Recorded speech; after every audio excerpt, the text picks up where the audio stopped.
I am Thomas, 67 years old. For 5 years, I let my daughter Emily and her husband Mark live in my house for free. Last Tuesday, she threw an electric bill at me and screamed that I was just a boarder in her home. She demanded I pay $5,000 a month in rent or get out. I simply nodded, packed a bag, and walked out the door. They didn't know I owned the house through an ironclad trust.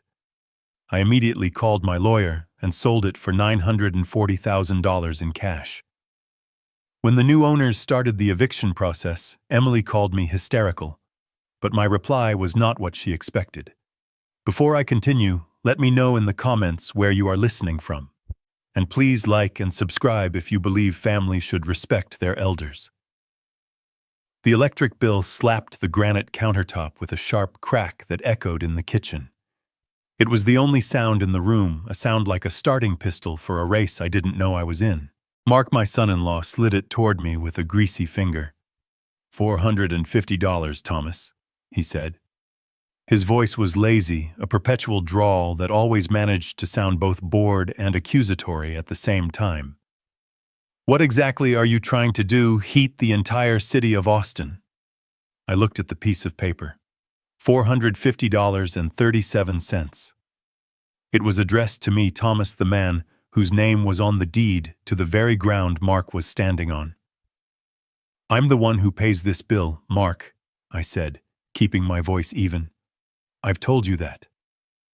It's the principle of the thing, he shot back. Mark is 38. He wears wrinkled polo shirts he probably slept in. He lives in my house for free and hasn't held a steady job in 8 months. He knows an awful lot about principles. We are trying to save money, he continued, jabbing at the bill as if it were a hostile witness. And you're running the heat like we own the utility company. We, I asked. The word felt strange. Mark will pay the bill. And it's November. It's cold outside. That's when Emily, my daughter, walked in. She was drying her hands on a dish towel, one of the few things left from the wedding set Caroline and I received 45 years ago. She saw the bill. She saw Mark's defensive posture. And she immediately, reflexively took his side. Dad, he's right, she said. Her voice was soft, which, as I'd learned, was always worse than when she yelled. We all need to be more careful. Every dollar counts right now. I looked at my daughter, my Emily. She was wearing a Lululemon workout outfit, the kind that costs $120 for the pants alone. She hadn't worked since she married Mark 5 years ago. I resisted the urge to point that out. Emily, I said, my patience wearing thin. I have paid this bill. I pay the property taxes. I pay the insurance. I pay for the groceries. I have paid for every single thing in this house for 5 years, ever since you two moved in, right after your mother passed away. The name Caroline hung in the air. This kitchen with its custom oak cabinets I'd built myself and the quartz countertops I paid for just last year had been her sanctuary. Now it felt more like a battlefield. Mark scoffed. Don't pull the dead wife card, Thomas. This is about responsibility. We're a family. We're supposed to be a team. A team. Right. A team where I was the only one pulling the plow. And what's your contribution to the team, Mark? I couldn't help myself. I don't see you contributing to the $18,000 a year tax bill. I don't see you buying groceries. I did see you order a $300 set of golf clubs from Amazon last week, shipped right to this address. Mark's face flushed a dull red. That was a business expense. I'm networking. Networking for what? A job you haven't even applied for. Enough! Emily shouted. The shift was instant. The soft, concerned daughter was gone, replaced by this sharp, brittle stranger she'd become. This is exactly the problem, Dad. You're always attacking. You're always judging. You sit here in your little kingdom and judge us. This little kingdom is my home, I said, my voice hardening. It's our home, she snapped back. We live here. We've put our lives on hold to be here with you, Tatung. I almost laughed out loud. On hold, you moved in because you were evicted from your apartment in Dallas. You moved in because Mark lost his job. We moved in to support you after Mom died. That was 5 years ago, Emily. I am fine. It seems to me you're the ones who need the support. This was going nowhere. I sighed, picking up the bill and folding it neatly. I will pay this as I always do, but Mark, you will not speak to me that way in my own house again. Mark looked at Emily. It was a silent, smug challenge. Are you going to let him talk to me like that? Emily drew herself up to her full height. Her face hardened, and the daughter I knew vanished completely. She was replaced by this cold, entitled stranger. No, Emily said, her voice dropping to a low, dangerous level. We're not doing this anymore, Dad. We are not going to live under your thumb. My thumb? I was genuinely confused. I pay for everything. How is that living under my thumb? Exactly, she interrupted. You hold it over us. This kingdom, as you call it. You make us feel small. You make us feel like children. Mark chimed in, smelling blood in the water. She's right, Thomas. We can't build our future when we're stuck here living off your scraps, worrying about a $400 electric bill. Then don't worry about it, I said. Both of you go get jobs and buy your own house. Emily laughed. It was a sharp, ugly sound that didn't belong in Caroline's kitchen. Oh, Dad, you just don't get it, do you? We like this house. We like this neighborhood. This is our life. You're the one who's in the way. I stared at her. In the way? Do you have any idea? She said, stepping closer. What it's like to be 36 years old and have to tell your friends you live with your father. Do you know how humiliating that is? I imagine it's less humiliating than telling them you're homeless, I muttered. What did you say, Mim? Nothing. No, say it. I said. I repeated, standing up. I imagine it's less humiliating than being homeless, which you would have been 5 years ago if I hadn't taken you in. The truth hit her hard, but instead of shame, it curdled into rage. See? She shrieked, turning to Mark.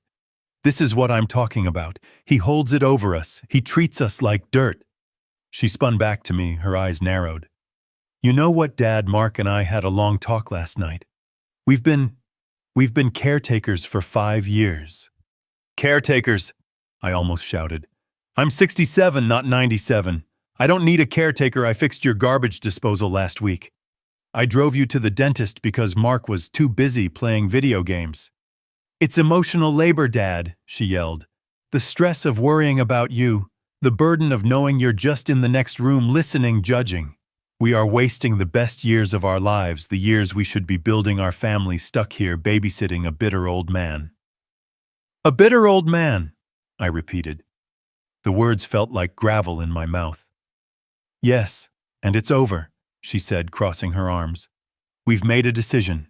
Things are going to change. For real this time. Mark stood beside her, a triumphant smirk on his face. This was clearly his idea, but Emily was the executioner. All right, I said, sitting back down. What change are you proposing? You want me to stop fixing the plumbing? No, Emily said. We want you to start contributing. Really contributing. I contribute everything. You contribute to the house, Mark interjected. You don't contribute to us, to the stress, to the time, to having to put up with you. A cold dread crept up my spine. What are you talking about, Mark?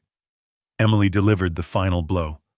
We've looked at the market rates for a room in this zip code, plus utilities, plus compensation for our care. She paused, savoring the moment. We've decided that $5,000 a month is a fair price for you to continue living here. The air was sucked from my lungs. $5,000 a month. That's right, Mark said, nodding. To live in my own house. It's not your house anymore, Emily said, her voice flat, devoid of all emotion. Not really. A house belongs to the people who live in it, who make it a home. That's us. You're just here. I looked at the oak cabinets I had sanded and stained by hand. I looked at the tile floor Caroline and I had laid on our knees one hot July. This house, I whispered, is in my name. I paid off the mortgage in 2005. It is my house. Emily laughed that ugly laugh again. That's just a piece of paper. That's old person thinking. This is our world now, Dad. And in our world, you pay your way. And if I refuse, I asked, my voice barely audible, if I don't pay your $5,000 extortion fee. The look on Emily's face, my daughter's face, became a mask of cold, absolute indifference. She leaned in close enough for me to see the gold flecks in her eyes, just like her mother's. Then you get out. What? You heard me. Pay the rent or get out. We are not supporting you anymore. You have until the 1st of the month. That's 10 days. Find the money or find a new place to live. Mark was grinning, a truly disgusting sight. Emily stood tall, proud of herself, as if she'd just closed a major business deal. And I just stared at her. I stared at the stranger wearing my daughter's face. I saw the $1,500 iPhone in her hand. I saw the $2,000 diamond necklace Mark had surprised her with last Christmas, a necklace I had paid for when I'd given Mark $2,500 for a car repair emergency that never happened. I had financed my own execution. I didn't yell. I didn't beg. I didn't list the thousands of dollars I'd spent, the sacrifices I'd made. What was the point? They knew. They just didn't care.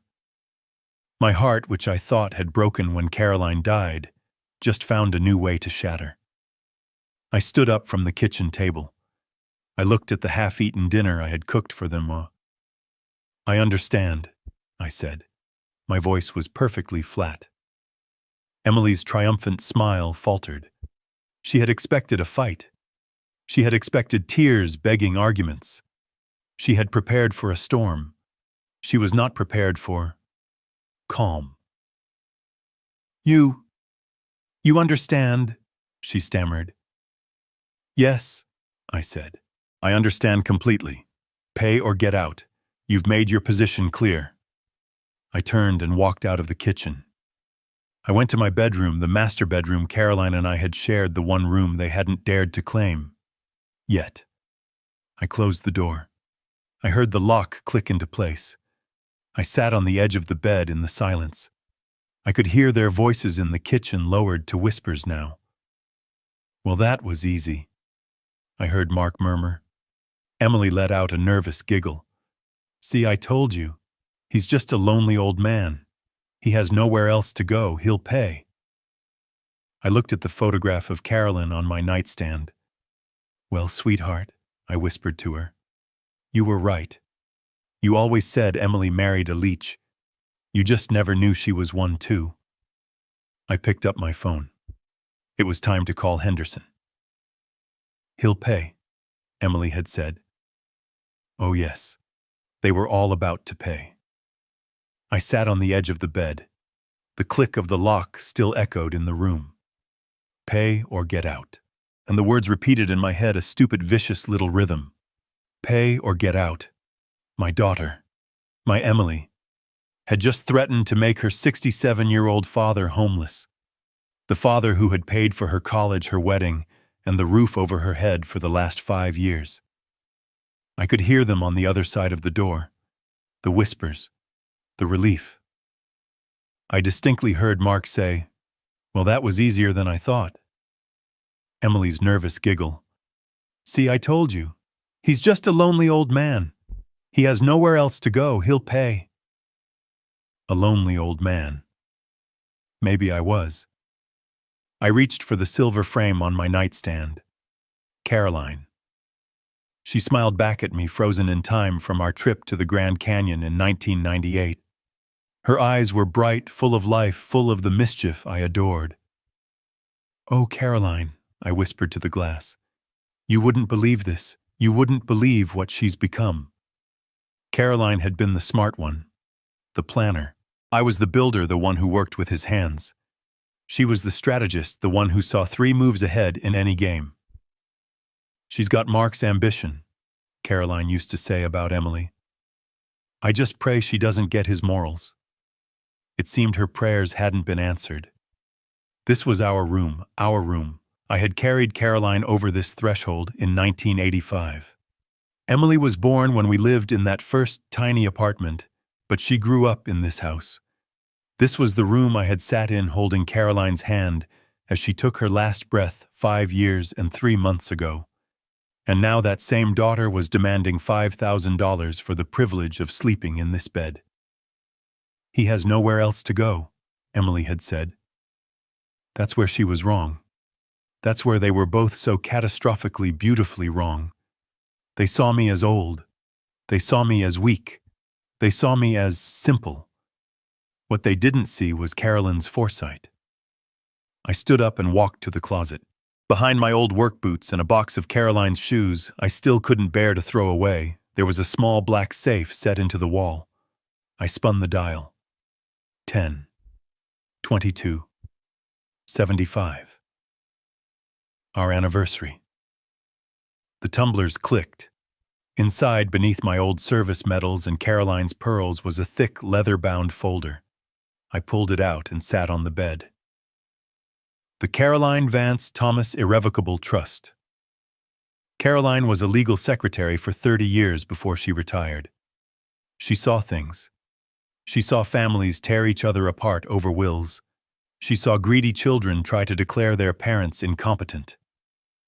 10 years ago, when the doctors first mentioned the word cancer, she didn't cry. She got organized. Thomas, whoa, she had said, sitting right here in this kitchen, we have to protect ourselves, not from strangers, from family. At the time, I thought she was being paranoid. Emily was in college. She was sweet. She was our little girl. But I trusted my wife. I would have trusted Caroline with my life, and in the end, I did. We went to see a top-tier estate lawyer, not some local guy, but a shark from downtown Austin. We spent 6 months and thousands of dollars restructuring everything. We didn't just write a will. We created a fortress. We took this house, the house I built, the house I paid off in 2005, and we transferred the deed. We moved it out of my name. We moved it out of her name. We placed it permanently and legally into the trust. I am not the owner of this house. Not anymore. I am the sole lifetime trustee. I am the manager. I am the one in control. The house belongs to the trust. And who is the beneficiary of that trust? Our other child. Our son Leo in Chicago. The one who calls every Sunday just to see how I am. The one who sends pictures of his kids. The one who has never asked me for a single dime. Emily. She was left a generous cash sum in our will, but she has absolutely zero claim on this property. None. Legally, Emily and her deadbeat husband are not family members living with their long-suffering father. They are tenants at will, guests, squatters with an invitation that just expired. A cold, sharp clarity washed over me, pushing the pain down. Pay or get out, she had demanded. She had just given me, the landlord, an ultimatum. She had just tried to charge the owner rent. The sheer breathtaking arrogance of it, the stupidity. They were so blinded by their greed, so convinced of my weakness, so certain that I was a simple old man that they never even bothered to run a simple public records search on the property. They just assumed it was all theirs for the taking. I looked at Caroline's picture again. You did it, sweetheart, I said. A small cold smile touched my lips for the first time in days. You saved me, even now. Emily thought I had nowhere to go. I could go anywhere. I have my pension. I have my savings. And I have the full, unrestricted legal authority of this trust backing me. She thought she was giving me 10 days to find $5,000. She had no idea she just gave herself 10 days to find a new life. I stood up. The shock was gone. The grief for my daughter was still there, but it was now packed in ice. All that was left was clarity. I picked up my phone. It wasn't time to call my son Leo. Not yet. It was time to call my lawyer. I sat on the edge of the bed for a long time. The leather of the folder was cool against my fingers. Outside the door, the whispering had stopped. I heard the clink of glasses. Laughter. They were celebrating. They had just successfully shaken down a 67-year-old widower for $5,000 a month, and they were celebrating. "He'll pay," Emily had said. I picked up my phone. My hands were perfectly steady. I scrolled past Emily and Leo to the letter H, Henderson. The phone rang twice before he picked up. His voice was exactly as I remembered it from 10 years ago in that high-rise office, calm, precise, and expensive. "Henderson Legal. This is Mr. Henderson speaking." "Henderson," I said, my voice quiet. "It's Thomas. Thomas Vance." There was a pause. He was pulling up my file. "Thomas, it's been a long time. I trust you're well given the circumstances of our last meeting." "I'm fine, Henderson.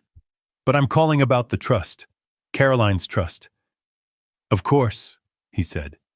"Is there an issue with the distributions for Leo?" "No," I said. "It's time. I want you to sell the Austin house." The silence on the other end of the line was heavy. I could picture him in his corner office, adjusting his gold-rimmed glasses, looking out over the city. "Thomas? Sell the house. What's happened? You know the terms of the trust are clear. You have lifetime rights to reside, but selling it, that's a major liquidation." "I am aware of the terms, Henderson. I am the trustee, and I am instructing you to sell the asset." "Okay," he said slowly, shifting into his professional legal mode. "But Thomas, you have to understand, we can't just sell it. Your daughter and her husband are living there. They have established residency. They are for all intents and purposes tenants, even without a written lease. Under Texas law, we have to give them a formal written 30-day notice to vacate. They can and likely will contest it. They can claim hardship. They can drag this out in the courts for months, maybe a year. And no one will buy $1 million property with hostile occupants." I listened patiently. He was a good lawyer. He saw all the logical problems, but he didn't have the emotional component. "They won't be a problem," I said. "Thomas, you're not listening. They are the problem. You can't just kick your daughter out." "Henderson," I interrupted, and my voice was no longer that of a client, but of a manager. "An hour ago, my daughter informed me that I am, in her words, just a boarder in this house. She then gave me an ultimatum. Pay $5,000 a month in rent by the first of the month or get out. Her exact words were, pay or get out." The lawyer was silent. I had finally, after 10 years, managed to surprise him. What? "She just tried to extort her landlord, Henderson. She just gave the trustee of the property notice to vacate." "My God, Thomas, I'm sorry." "Don't be," I said. "This clarifies things. But you're right. I can't wait months. I don't want to fight them in court. I don't want open houses. I don't want a for sale sign on the lawn. I want this done fast, and I want it done clean." "What are you proposing?" he asked. "I'm not selling it on the market," I said. "I'm not dealing with staging and repairs and waiting for the right buyer. I want you to call an iBuyer, an investment firm. Austin Property Ventures, open door. Zillow offers. I don't care who. I want a cash offer as is sight unseen. I want it closed in 7 days." "Thomas," Henderson protested, "you'll take a massive hit. They'll offer you 15, maybe 20% below market value just for the convenience. The house is worth $1.1 million easily. You'll be lucky to get $950. $940,000, I said. "What?" "I'll take $940. I don't care about the money, Henderson. I care about the principle, as Mark would say. I want this asset liquidated. I want it out of my hands. I want them gone. Can you do it?" I heard him sigh, the sound of a man who was about to make a lot of money on a very sad case. A cash offer as is closing in 7 days. Yes, Thomas. I can do that. I'll make the calls first thing in the morning. Good, I said. Send all the paperwork to my new address. New address. I was already pulling my old suitcase from the top of the closet. That's right. As of tonight, I'm honoring my daughter's request. I'm getting out. At 5:30 in the morning, the house was dark and silent. I had not slept. I packed one suitcase. A few good shirts, my toiletries, the leather folder with the trust documents, and the framed photo of Caroline. Everything else could stay. I walked through the house one last time. The kitchen was clean. I'd washed my own plate. I went to the small desk by the window where I paid my bills. I found a notepad. I wrote Emily and Mark, I need a few days to think about your request. I'll be at a friend's house, chum. Dad. I left it on the kitchen counter right where the electric bill had been. I let myself out the front door, the same door I had carried my daughter through when she was a baby, wrapped in a pink blanket. I didn't look back. The taxi I had ordered was waiting at the corner. Where to, sir? The driver asked. The Four Seasons, downtown. The driver raised an eyebrow in the rearview mirror looking at my simple suitcase and my old man jacket, but he nodded and pulled into the pre-dawn traffic. By 6:15, I was checking into a $300 a night room overlooking Lady Bird Lake. The concierge was polite. The room was quiet. I ordered coffee and oatmeal from room service, and for the first time in 5 years, I felt a strange, cold peace. I was no longer a caretaker. I was no longer a burden. I was just a man in a hotel room about to become very, very rich. I let a day pass. I knew the note would satisfy them. They would think I was weak, scared, trying to figure out how to scrape together their extortion money. They would feel powerful. They would feel in control. That was fine. Let them have their moment. My phone buzzed. A text from Emily. Dad, where are you? Call me. I ignored it. Another text. Dad, this isn't funny. We're worried. I ignored that too. I was busy. I was on the phone with Henderson. Henderson, I said, looking out at the kayakers on the lake below. I need one more thing. I need to know why. This isn't just greed. This is desperation. I heard it in their voices. They're trying to con me out of my house and they're scared. I was already looking into it, Henderson said. He was a good lawyer. I have a private investigator on retainer. He's very discreet. Give me 48 hours. 48 hours. The exact amount of time it would take for the cash offers on the house to start rolling in. The next day I turned my phone off. I went for a walk around the lake. I visited the Blanton Museum of Art.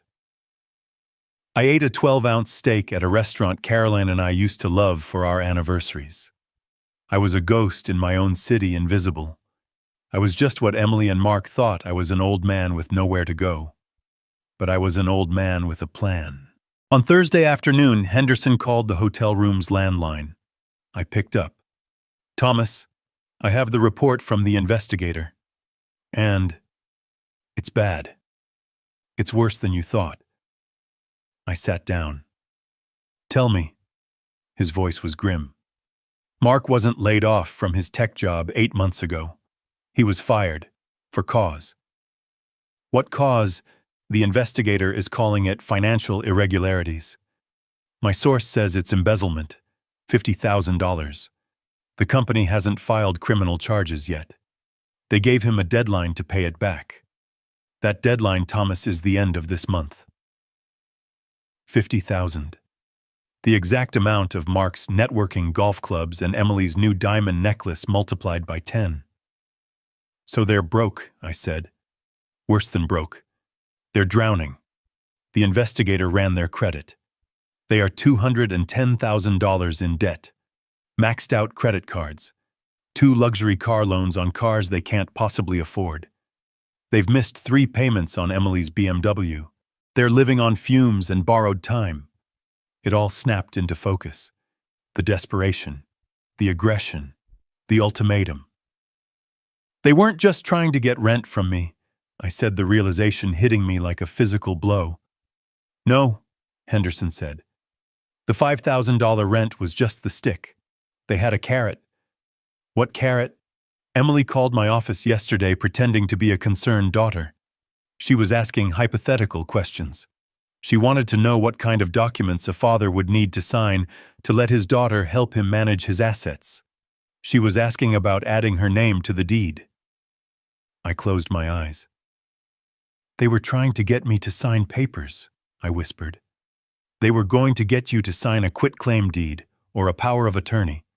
They would have used that to take out a fraudulent mortgage on your house, pay off the embezzlement before Mark gets arrested, and pay off their credit cards. They would have bled the house dry and left you with the debt. My own daughter, my Emily, she wasn't just trying to extort me. She was trying to frame me. She was trying to steal my entire life to save her worthless husband from prison. Thank you, Henderson, I said. My voice was calm. The ice in my veins was spreading. That's all I needed to know. Thomas, he said, a rare note of concern in his voice. We have the offer. $940,000, cash, from Austin Property Ventures. They can close in 5 days. Are you sure you want to do this? I looked at the phone. I thought of Caroline. I thought of the $210,000. I thought of the $50,000 Mark stole.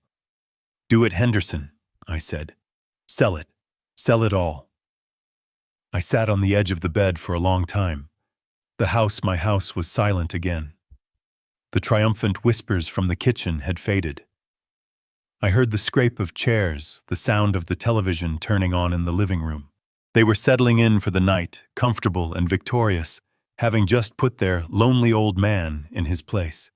My hands were perfectly steady. The shock was gone. The pain was still there, a cold, heavy stone where my heart used to be, but it was no longer grief. It was fuel. I picked up my phone. My thumb hovered over Emily's name. I thought about calling her, about trying one last time to appeal to the daughter I had raised. But what was the point? The person who had given me that ultimatum was not my daughter. She was a stranger. I scrolled past Emily. I scrolled past my son Leo. My finger stopped on H. Henderson. I pressed the call button. I listened to the rings crisp and digital in the silence of the room. He picked up on the third ring exactly as he always did. Henderson Legal. This is Mr. Henderson speaking. His voice was the same as it was 10 years ago in that high-rise office, precise, cold, and expensive. Henderson, I said. My voice was quiet, but it didn't tremble. It's Thomas. Thomas Vance. There was a half-second pause as his mind, sharp as a steel trap, pulled up my file from its archives.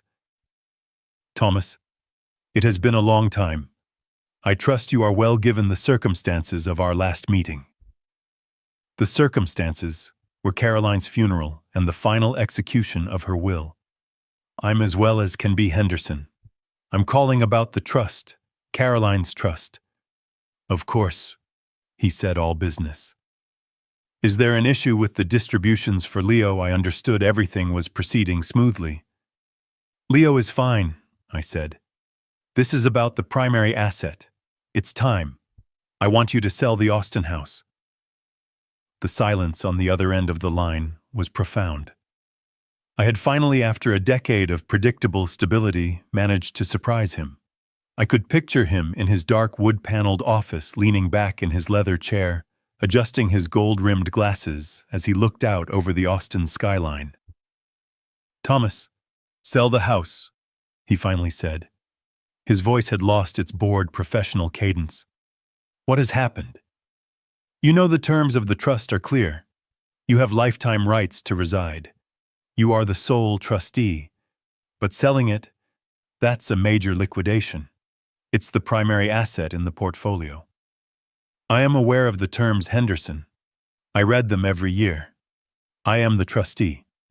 and I am instructing you as the legal counsel for the trust to sell the asset." "Okay," he said slowly, the gears in his legal mind shifting. "Okay, legally, you can.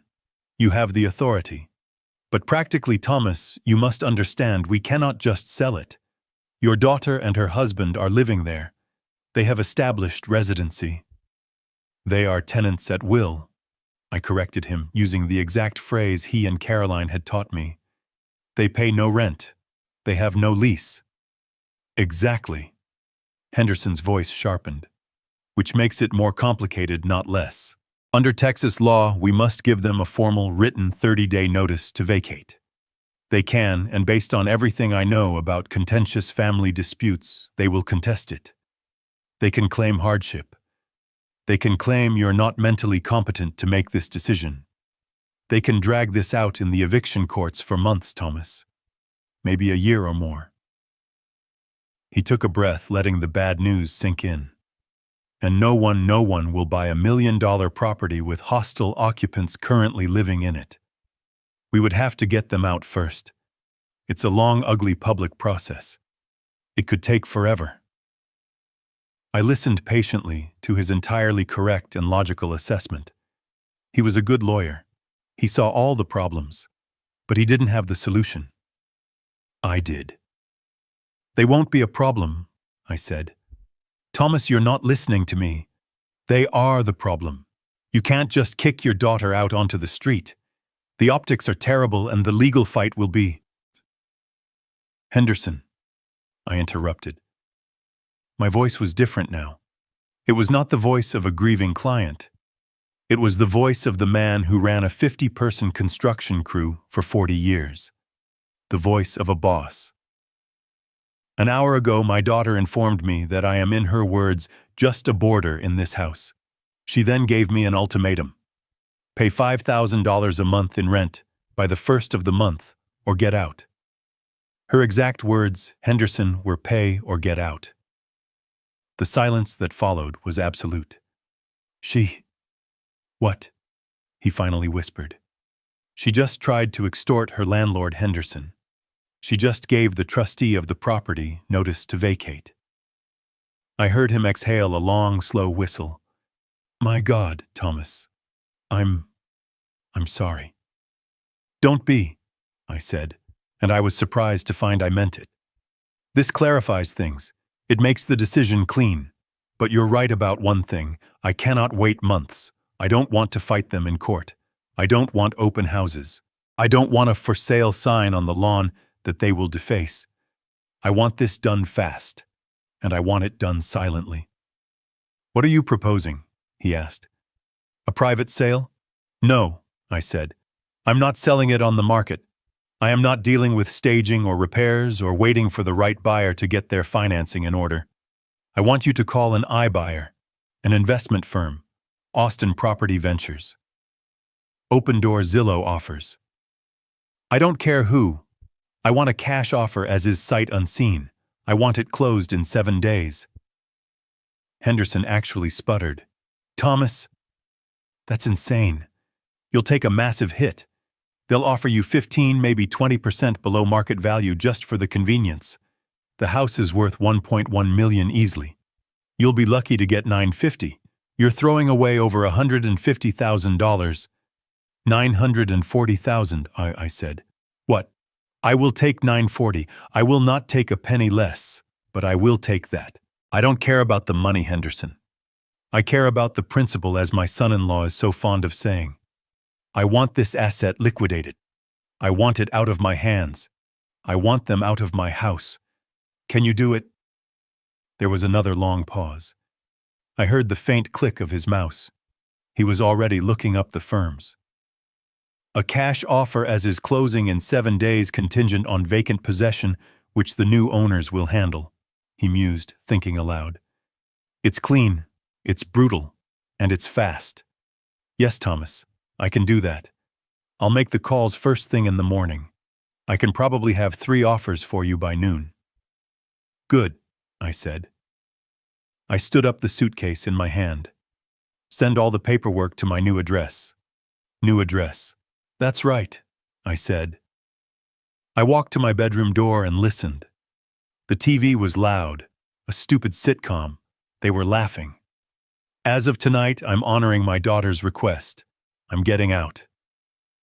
At 5:30 in the morning, the house was black and silent. I had not slept. I stood in the darkness of my room, my old suitcase already packed by the door. One suitcase. That's all I would take. The rest of it, the furniture I had built, the books Caroline and I had collected, the life we had shared, it was all just stuff. It was the past, and they could have it.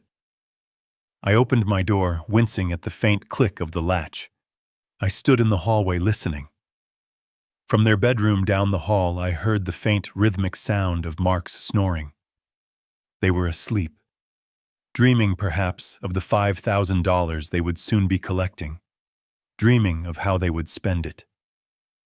I walked silently through the house.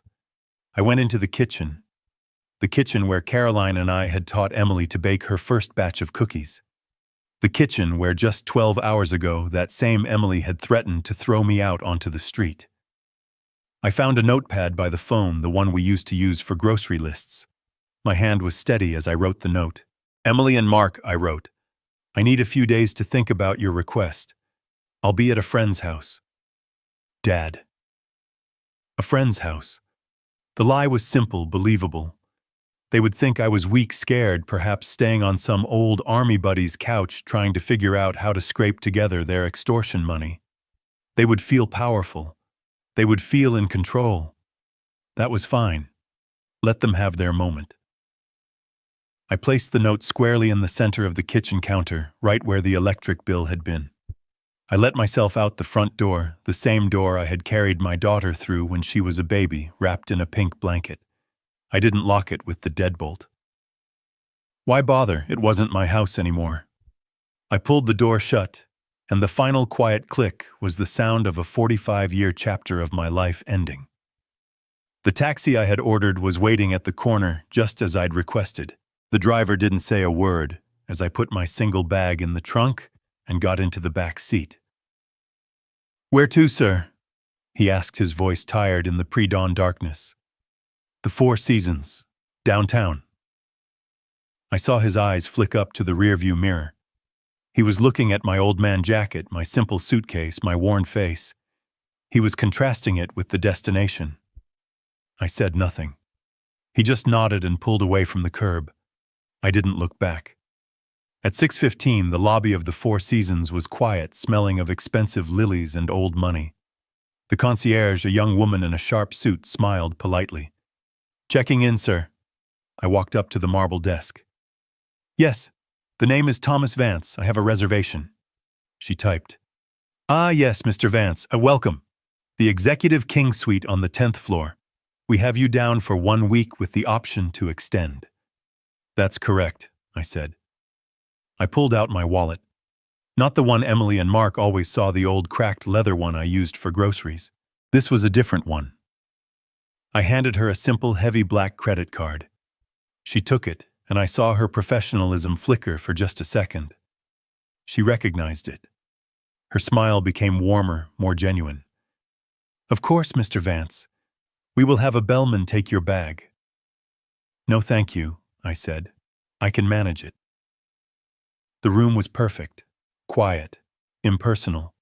It had a sweeping view of Lady Bird Lake as the sun began to turn the sky a pale, bruised purple. This room cost more per night than the first apartment Caroline and I ever rented. I ordered coffee and oatmeal from room service. I sat by the window watching the kayakers already slicing through the water below. And for the first time in 5 years since Caroline had been gone, I felt a strange, cold peace. I was no longer a caretaker. I was no longer a burden. I was just a man in a very expensive hotel room about to liquidate an asset. I let a day pass. I knew the note would satisfy them. My phone buzzed around noon on that first day. A text from Emily. "Dad, where are you?" "Call me." I ignored it. An hour later. "Dad, this isn't funny. We're worried about you." I almost laughed. Worried. They were worried I was finding a backbone. They were worried I was finding a way out of paying them. I ignored that too. I was busy. I was on the phone with Henderson. The offers are in, he said, his voice all business. Silo offered $890. Open Door came in at $910. But Austin Property Ventures came in strong. $940,000. Cash.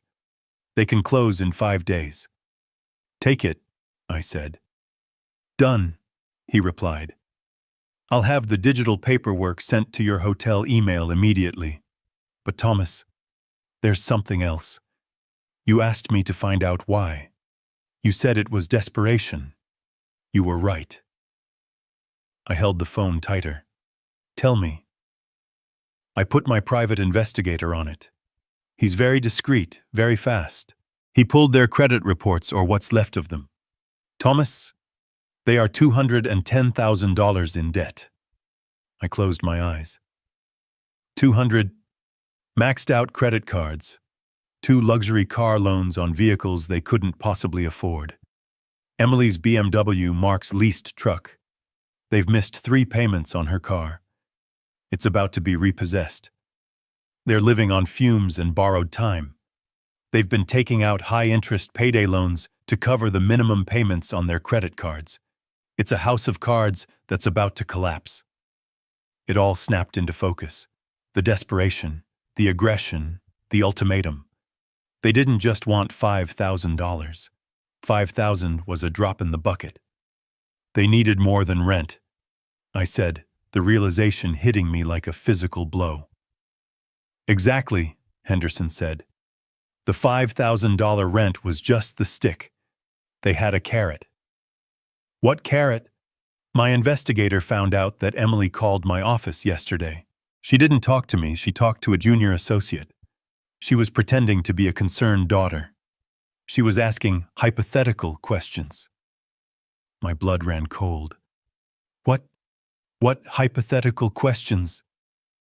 She wanted to know what kind of documents a father would need to sign to let his loving daughter help him manage his assets. She was asking about adding her name to the deed, about co-signing on a home equity line of credit. I sank down onto the edge of the king-sized bed. They were trying to get me to sign papers, I whispered. They were going to get you to sign a quitclaim deed or a power of attorney, Thomas. They would have used that to take out a fraudulent mortgage on your house. They would have bled the equity dry, paid off their debts, and left you and the trust holding the bag. My own daughter. My Emily. She wasn't just trying to extort me. She was trying to frame me.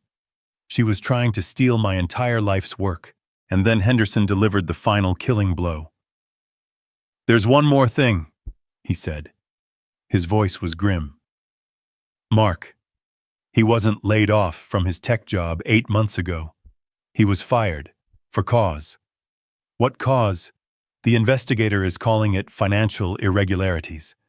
My source inside the company says it's embezzlement. $50,000, Thomas. The company hasn't filed criminal charges yet. They gave him a quiet deadline to pay it all back.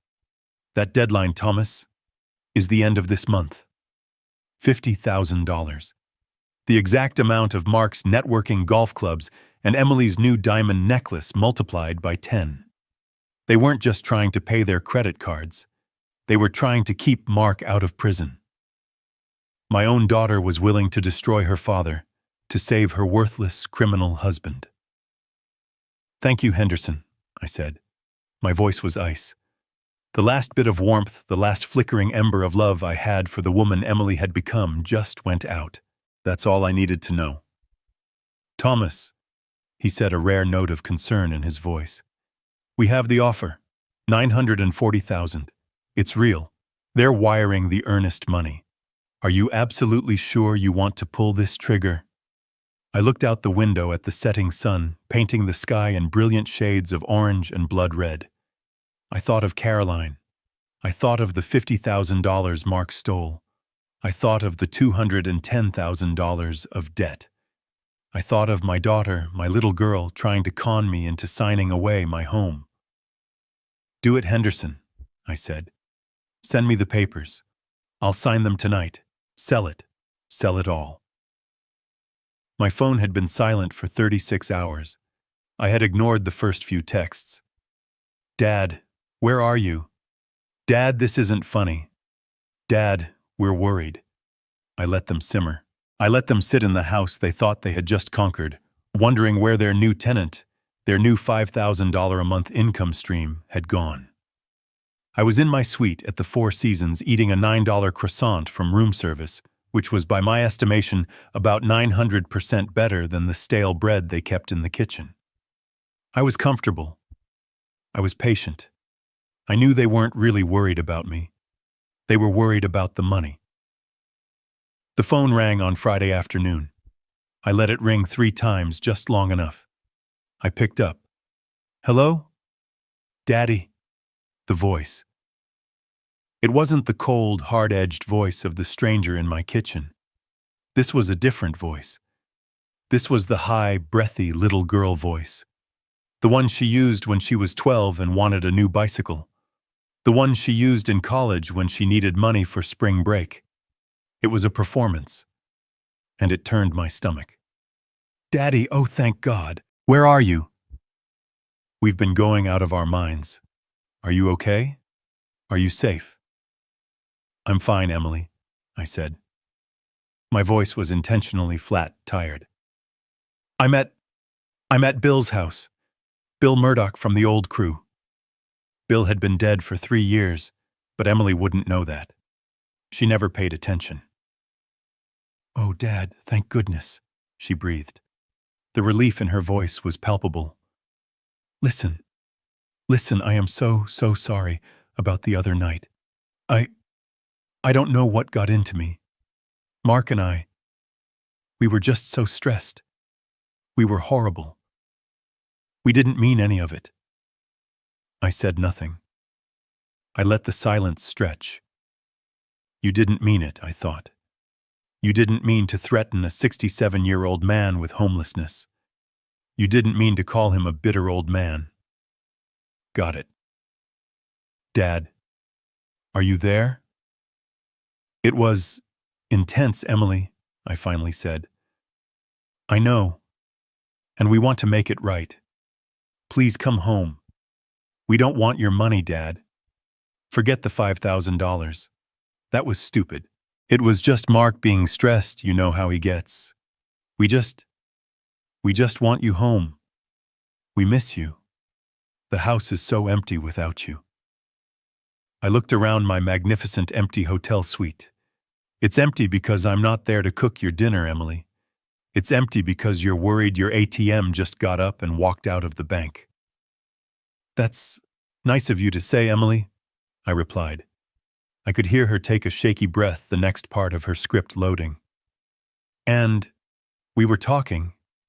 And the reason we've been so stressed, it's just finances. You know. Oh, here it comes, I thought, settling back into the plush armchair. Here comes the $210,000 question. Things have just been tight, she continued, her voice full of fake vulnerability. Mark's new consulting project hasn't really taken off yet, and my online commissions are slow. And this house, it's a wonderful house, Dad, but it's old. Old, I thought. I just remodeled the master bathroom in 2021. I put in those quartz countertops for you myself last year. It's not old, it's just not liquid. Mark and I were talking to a financial advisor, she said. Just a friend. And he was looking at our situation. He said we are house rich but cash poor. Isn't that a funny way to put it? Hilarious, I said. But he had this brilliant idea. He said, Dad, the house is paid off, right? You know it is, I said. I paid it off the year you graduated high school. Right. That's the amazing part, she gushed as if this was a new discovery. All that, what did he call it, equity. It's just sitting there, locked up, doing nothing. He said we could take out a tiny loan, just a simple home equity line of credit. A HELOC. He said it's super common, everyone does it. A loan, I repeated, playing dumb. Against my house. Yes, she said, rushing now, selling it hard. But it's a good thing. We could finally fix that little patch on the roof, and maybe update the plumbing in the guest bath. And, you know, while we're at it, we could pay off a few of our high-interest credit cards. It would just free us up so much. It would take all the stress away. It wouldn't cost you a penny, Dad. We would make all the payments. 100%. We promise. I closed my eyes. Pay off credit cards. Pay off $210,000. Pay off the $50,000 Mark embezzled before he ends up in a cell. That's a few high-interest cards, all right. They'd strip the equity out of this house so fast, it would make your head spin. And when they defaulted, because they would default, the bank would come for the house. My house. Caroline's house. The house that legally belongs to their brother. Emily, I said, letting just the right amount of weary confusion enter my voice. I don't know anything about those kinds of loans. A line of credit. That sounds complicated. It sounds dangerous. Your mother never wanted debt on this house. Ever. I heard her frustrated sigh, quickly covered by a cough. No, Dad, it's not dangerous. It's smart. It's what people do. It's just paperwork. The only thing is, because the house is in your name, we need you to sign the papers. Sign. Yes, just to authorize it. That's all. It's just a signature. Mark and I would handle everything. All the payments, we promise. We could even go to the bank tomorrow. Can you come home tonight so we can go tomorrow? There it was. The desperation. The deadline for Mark's embezzlement must be getting close. They need this. They need my signature. This was the moment. I couldn't say no, or they'd panic and do something even more stupid. I couldn't say yes because I wasn't coming home. I had to buy time. Henderson needed 3 more days for the sale to close. Emily, honey, I said, letting my voice crack just a little. That's just a lot to think about. A new loan. Against the house. I'm still at bills. I'm still just processing. Everything you said. About the rent. About me. Getting out. My head is just spinning. I can't think about banks right now. I heard her exhale on the other end of the line. It was a sound of pure, unadulterated relief. He didn't say no. He's weak. He's confused. He's pliable. We got him. Oh, of course, Dad, she cooed. You're right. I'm so sorry. We're rushing you. You're right. You take your time. Take a few days. We completely understand. The sale of the house closes in 3 days, I thought. They don't have a few days. Just don't take too long, okay? She added, the anxiety creeping back in. The financial advisor. He said the low interest rates are only available for a limited time. And, Dad. Her voice dropped to a conspiratorial whisper. Mark is he's really struggling. We're both struggling. We really need this. Please. This was my cue. I let the silence stretch for 10 full seconds. I let her sweat. I'll think about it, Emily, I said finally. I promise, I need the weekend. I'll call you. I'll call you by Sunday. Okay, Dad, yes, Sunday is perfect, she said, victorious. Thank you. Thank you so much. You won't regret this. We love you. We love you so much. Goodbye, Emily, I said. I hung up the phone. I stared at it as if it were a snake. We love you so much. The words echoed in the silent, luxurious room. They were the biggest lie of all. I picked up the hotel phone and dialed Henderson's direct line. "She took the bait," I said, without even a hello. "They're trying to get me to sign a HELOC. They're desperate. How fast is that closing?" "The wire transfer for the earnest money just came through from Austin Property Ventures," Henderson replied, his voice calm. "I'm sending the final documents to your hotel by courier right now. You sign them, he signs them. The deal will be officially closed and filed with the county by 9 a.m. Monday." Monday. Emily was expecting a call on Sunday. They were going to have a very, very bad start to their week. My phone call with Emily on Friday morning had been the final piece of the puzzle. I now understood their desperation. Mark's deadline to repay the $50,000 he embezzled was looming. My signature on a fraudulent loan was their only way out. They weren't just greedy. They were cornered animals. And cornered animals are stupid, but they are also dangerous. My promise to call them on Sunday gave them what they craved most: hope. It gave them a timeline. It made them feel like their plan was working. It would keep them quiet for the weekend. It was all the time I needed. The hotel landline rang at precisely 2 p.m., just as Henderson had promised. I had spent the day in the hotel's quiet business center, not on a computer, but on the phone, transferring portions of my personal savings into different, more secure accounts, just in case. I picked up the receiver. "Thomas Vance?" "Thomas, it's Henderson. I made the calls. I told them exactly what you said. We have a highly motivated seller, needs an immediate all-cash as-is closing. No inspections, no contingencies. The sharks are circling." "Good," I said, looking out the window. "Let them circle." "The market is hot, so the lowball offers weren't as low as I feared," Henderson said. His voice was all business. "Zillow offers came in at $890. Open Door was better at $910. They're all trying to hedge banking on our desperation." "And Austin Property Ventures?" I asked. I knew their reputation. They were the biggest, fastest, and most ruthless iBuyers in the state. "They came in at $940,000, Henderson said. "Cash, no inspections, no repairs. They can wire the earnest money in 1 hour and close in 5 business days. "Thomas, I have to advise you, this is a significant discount. The house, even with the occupants, is worth $1.1 million. That's $160,000 you are leaving on the table." I did the math in my head.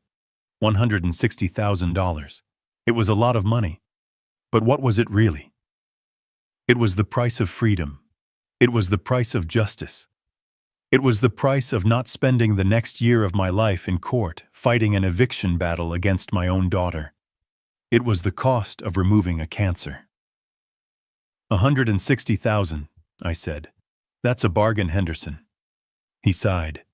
I knew he hated it on principle. "You're the client. You're the trustee. The decision is yours." "Take it," I said. "940. Tell them yes. Close the deal. Send me the papers." "All right," Henderson said, the resignation clear in his voice. "I'll draw up the purchase agreement immediately. They'll want to sign fast.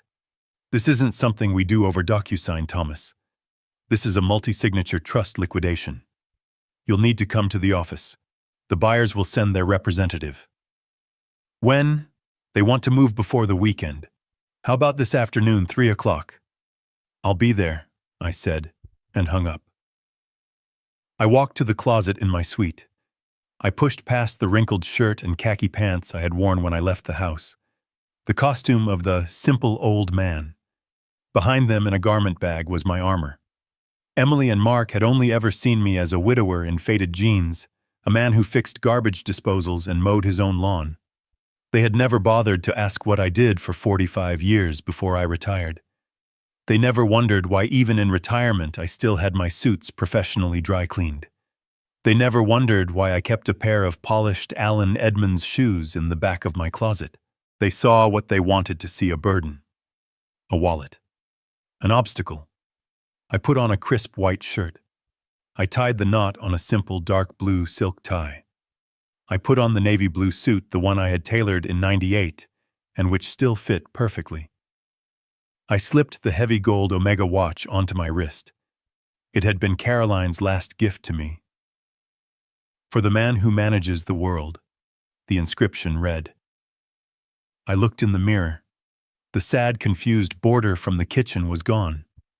The man looking back at me was Thomas Vance, the man who had run a 50-person construction crew for 40 years, the man who had built half the bridges in this county, the man Caroline had trusted with everything, the trustee. I took a cab to Henderson's office building downtown. The lobby was a symphony of glass, steel, and quiet, expensive artwork. This was Caroline's world, the quiet hum of money, the smell of expensive leather and floor wax. I had always been the man who worked with sawdust and sweat. She was the one who understood this quiet, unshakable power. She had left it for me. She knew. She somehow knew that one day I would need it. The elevator opened onto the 40th floor. The receptionist looked up from her screen. May I help you, sir? Thomas Vance. I have a 3 o'clock appointment with Mr. Henderson. Her eyes widened slightly. She recognized the name. Of course, Mr. Vance, right this way. Mr. Henderson is expecting you. Henderson met me at the door of his conference room. He was wearing his usual 3-piece suit. He looked at my attire and nodded a small, sad smile on his face. Thomas, you look well. I feel focused, Henderson, I said. Let's get this done. The conference room was massive. A single polished mahogany table reflected the Austin skyline like a dark mirror. At the far end sat a young man. He couldn't have been more than 30. He wore a suit that probably cost more than my first car, and he smelled of ambition and expensive cologne. He was exactly the kind of shark I had been expecting. Thomas, Henderson said. This is Mr. Cade from Austin Property Ventures. He's here to sign on behalf of the buyers. Cade stood up and extended a manicured hand. He had a politician's smile. Mr. Vance, a pleasure. We're very happy to be doing this business with you. We want to guarantee a smooth, respectful transition. I appreciate the speed, Mr. Cade, I said, my voice firm. Smooth is exactly what I'm looking for. We sat. Henderson, the consummate professional, began the ceremony. He slid a stack of documents at least an inch thick in front of me. Thomas, this is the main purchase agreement. It stipulates the $940,000 price, all cash. This is the as-is rider stating the property is sold in its current condition. He tapped another page. This is the waiver of inspection. This confirms the buyers are responsible for all contents left in the home after closing. And this... He paused, his eyes meeting mine. This is the most important part. This rider confirms that the property is currently occupied and that the buyer's Austin Property Ventures will assume all legal and financial responsibility for occupant removal and any associated legal costs indemnifying the trust from all future claims. Occupant removal. That's what Emily and Mark were now. Just a line item in a contract. A legal problem for Mr. Cade's firm to solve. I understand, I said. Henderson handed me the pen. It was a heavy gold-plated fountain pen.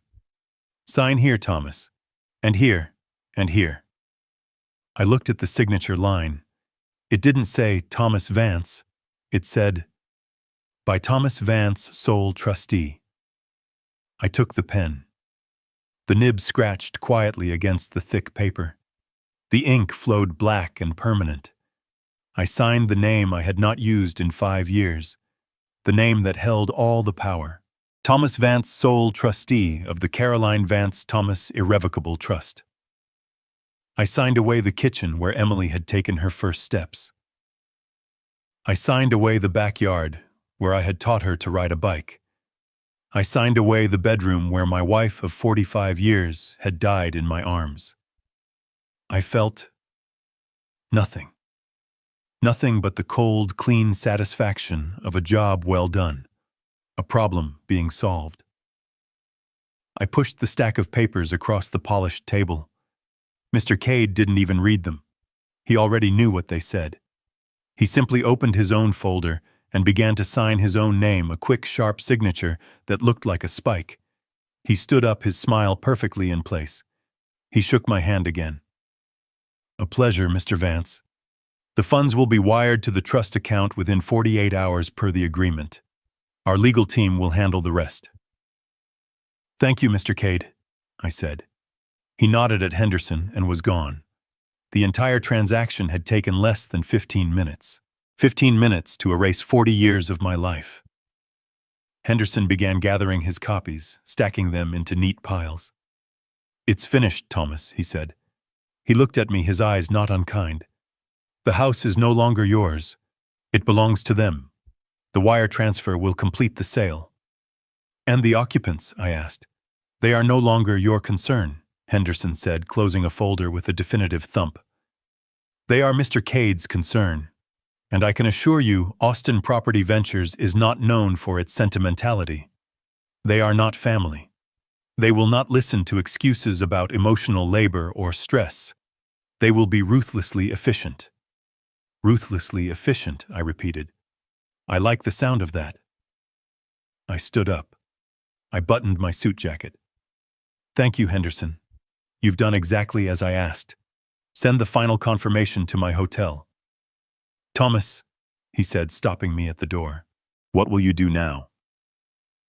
I thought about his question as I rode the silent, wood-paneled elevator down 40 floors. What would I do? For the first time in 5 years, the answer wasn't wait. The answer wasn't survive. I stepped out of the building onto the busy Austin street. The sun was bright. The air was warm. I was a 67-year-old man without a house.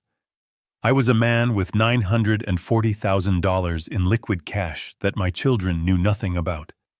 And I was a man with a phone call to expect on Sunday from a daughter who had just lost everything and didn't even know it yet. I smiled.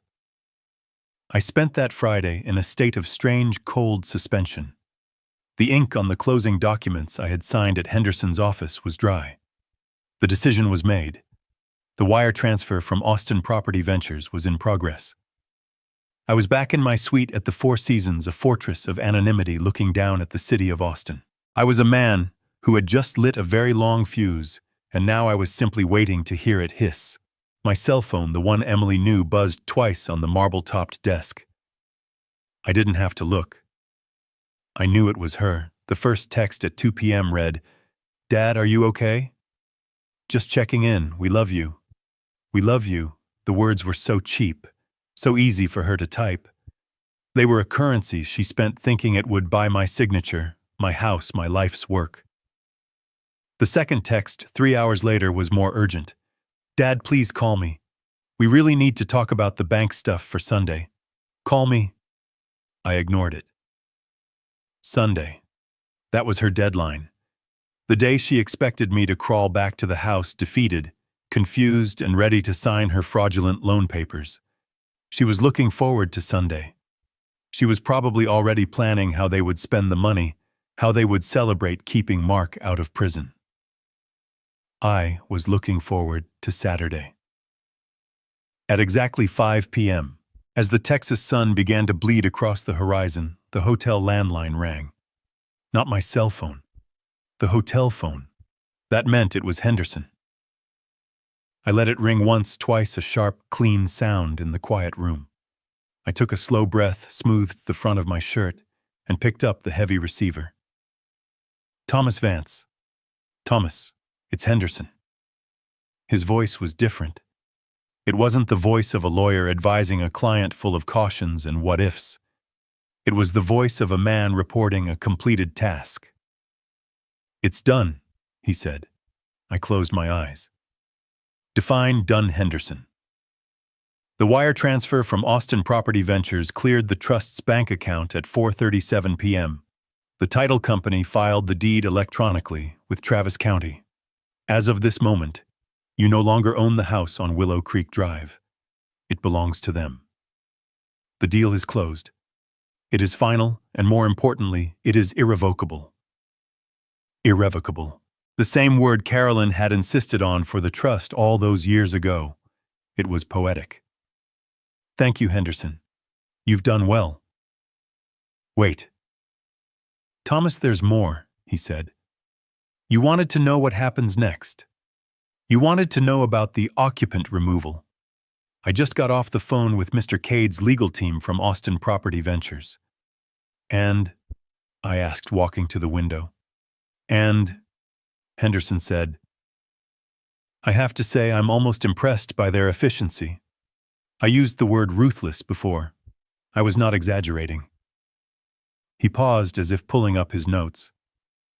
These investment companies don't like assets sitting idle. For them, every day the house isn't being renovated and prepped for resale is a day they're losing money to interest. They don't wait. They don't negotiate. This was exactly what I had paid for. The $160,000 I'd left on the table was a fee for speed, a fee for emotional detachment. What does that mean exactly? I asked, though I already knew. It means they are not waiting until Monday. They are not waiting for the business week. They are sending a process server to the house, tomorrow morning, Saturday, at 9 a.m. sharp. Tomorrow. My heart gave a single hard thump against my ribs. They are serving your daughter and son-in-law with a formal legal notice to vacate. I knew what that meant. I'd seen those notices on abandoned properties my crews had worked on.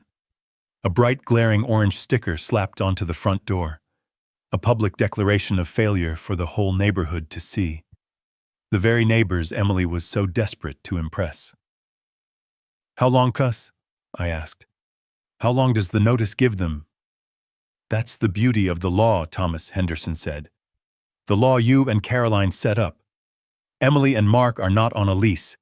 They have never paid rent. They are not formal tenants. They are tenants at will, guests. And in the state of Texas, the notice period for a tenant at will from a new owner who wishes to occupy is exactly 3 days. 3 days, 72 hours. They would get the notice at 9 a.m. on Saturday. They would have until 9 a.m. on Tuesday. And what happens on Tuesday? I asked, wanting to hear the words, wanting to make it real. At 9:01 a.m. on Tuesday, Henderson said, his voice a flat legal razor, Austin Property Ventures will have a Travis County constable and a locksmith on the premises. They will remove your daughter, your son-in-law, and their possessions from the property, by force if necessary, and they will change the locks. I was silent. I looked out the window. The sun was setting a deep, perfect, painful shade of Texas violet.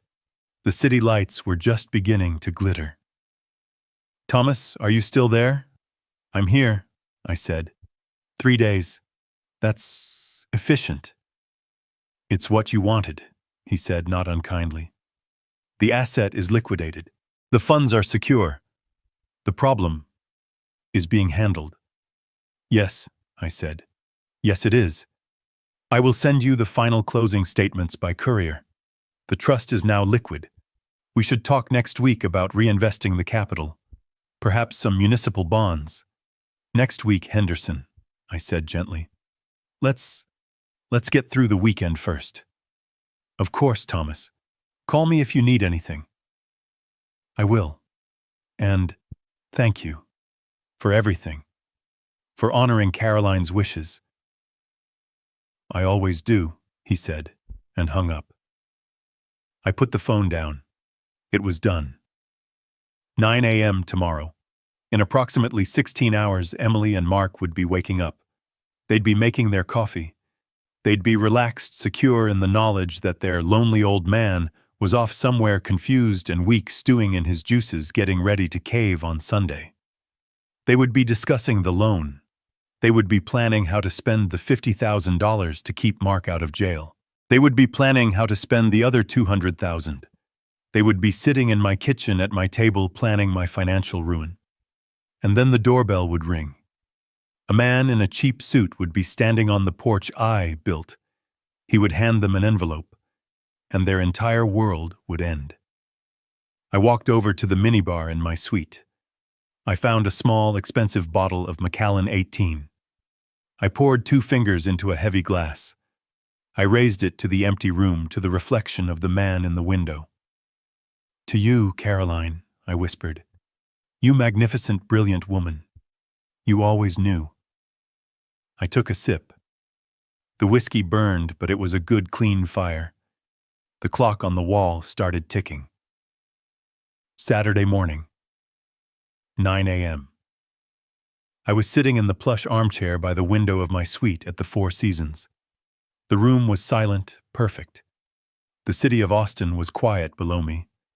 I had already had my oatmeal and a pot of Jamaican Blue Mountain coffee. It was hot, black, and strong. I looked at the clock on the wall. 9:01. I pictured the scene across town. The quiet, tree-lined street. The mailman wouldn't even be there for another hour. But Mr. Cade's process server would be. I envisioned him walking up the pathway I had laid with my own hands, past the rose bushes Caroline had planted. 9:02. I wondered if Mark was still asleep, cocooned in the $1,000 mattress I had paid for. Emily was probably in her expensive workout clothes, drinking a kale smoothie she had bought with my grocery money. 9:03. Any second now. The doorbell would ring. They would be annoyed, expecting an Amazon package they'd have to sign for probably another one of Mark's business expenses. But it wouldn't be a package. It would be a man in a cheap suit, carrying a very important envelope. 9:05 a.m. My cell phone sitting on the polished mahogany desk vibrated. The screen lit up Emily. I smiled. Right on schedule. I let it vibrate. Once. Twice. I took another slow, deliberate sip of my coffee. It was excellent. On the third ring, I picked up the phone. I didn't say hello. I just pressed the button and waited, listening. It wasn't a word. It was a sound. A shriek. A high-pitched guttural noise I hadn't heard since she was 3 years old and had fallen off the swing set at the park. It was the sound of pure, unadulterated, blind-sided terror. "Dad! Dad, where are you? Oh my God! Dad, please, where are you?" "Emily," I said. I injected the perfect amount of sleepy old man confusion into my voice. "Emily, what's wrong? What's happened? Are you okay?" "A man!" she screamed, her voice cracking. "A man was just here. He rang the bell and he stuck a paper on our door. He stuck it on the door, Dad." "A paper?" Emily, slow down. "I don't understand." "What, a flyer, a pizza menu?" I was playing the part she had cast for me, the confused, senile old man who just didn't get it. "No!" she shrieked. "Not a flyer! It's orange. It's a bright orange sticker and it's... Oh my God. Oh my God." I heard her start to hyperventilate. I heard Mark yelling in the background, his voice muffled and thick with sleep. "What is it? What the hell is it?" Emily read it. "It says," she sobbed, completely losing control. "It says notice to vacate. It says we have to be out. It says Austin Property Ventures. Who is Austin Property Ventures? Dad, who are they?" "The new owners," I thought, taking another calm sip of coffee. "The new, ruthlessly efficient owners." I don't know, honey," I said, faking a stammer. "I've never heard of them. Are you sure? Maybe it's a mistake? Maybe it's for the neighbors." "It has our address on it, Dad. It says current occupants. It says the house was sold. It says we have 72 hours, Dad. Or they're calling the constable Dad." "What did you do?" There it was. The accusation. Not what happened. Not how can we fix this, but what did you do? The cognitive leap from we are in trouble to this is your fault was instantaneous. That was my daughter. Never responsible. Always a victim. "Emily, I don't know what you're talking about. I'm at Bill's house, I told you. How could I sell the house? That's crazy talk." I heard a violent sound, a fumbling, and then Mark's voice was in my ear, roaring. You old bastard, he bellowed. You did this. You think this is funny. You're trying to scare us because of the rent. Well, it's not funny. You call off your fake lawyers right now. You hear me? Fake lawyers, I asked. Mark, I don't have any lawyers. I'm just an old man. Remember, nowhere to go. No one to help me. Don't you play dumb with me, he raged. Emily said you were acting weird. This is some sick, twisted game. Well, we're not playing. You get home right now and you fix this, or I swear to God. Or what, Mark? I asked. My voice was no longer confused. It was no longer weak. It was cold. It was the voice I used on construction sites when a fool was about to get someone killed. What exactly are you going to do? You're going to threaten me. You, a man living rent-free in a house you don't own, who is currently being investigated for embezzling $50,000 from your last job. You're going to threaten me. The silence on the other end of the line was absolute. It was so quiet, I could hear the faint buzz of the hotel room's air conditioner. I had just confirmed that I knew. That was the first shot. Mark was speechless. I heard the phone fumble again, and Emily came back on. Her voice was no longer hysterical. It was a low, terrified, trembling whisper. You knew, she whispered. You knew about Mark's problem. I know everything, Emily. I said. I know about the $210,000 in debt. I know about the BMW they're about to repossess. I know about the $50,000 he stole. I know everything. But, the house. She was sputtering. Her brain was frantically trying to connect the dots. The lonely old man she had kicked out simply did not compute with the man who held all the cards. It says the house was sold, she whispered, as if reading the words for the first time and truly understanding them. It says, the new legal owners, Austin Property Ventures. New owners. Dad. What does that mean? It means, I said, taking another sip of my coffee, that you should probably start packing. What? Austin Property Ventures, I said, speaking slowly and clearly as if to a child, is a highly reputable real investment firm.